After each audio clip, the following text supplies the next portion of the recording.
parents to know about being a young Ghanaian person today is, firstly, I want to say thank you to them for, educating me about my culture, where I'm from, and I just want them to maybe just give me a tiny bit more information.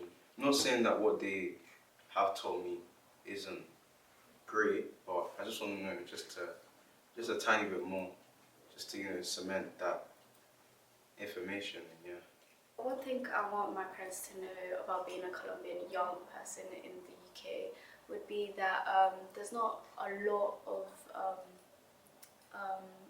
like events and like other opportunities for some of us South Americans, and that it can be hard to try and communicate and link with other people in like my studies that are also South American, since there's not quite a range of people.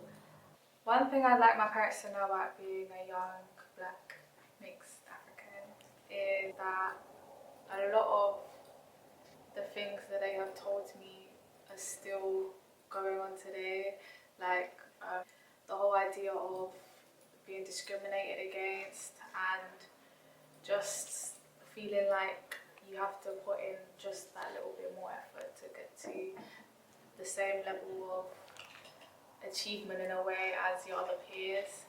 So I would want them to know that, so that if they ever feel like I'm not doing enough, I am.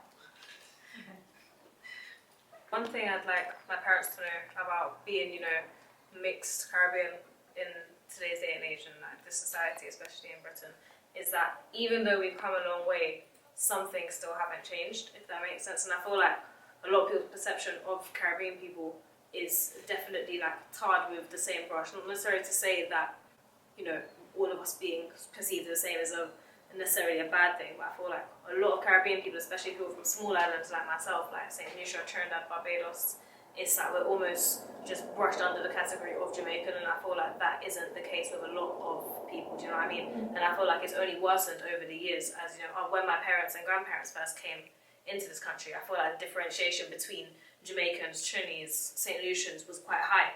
Like they were never, because the accents were still there. But obviously now my accent has assimilated with the British accent.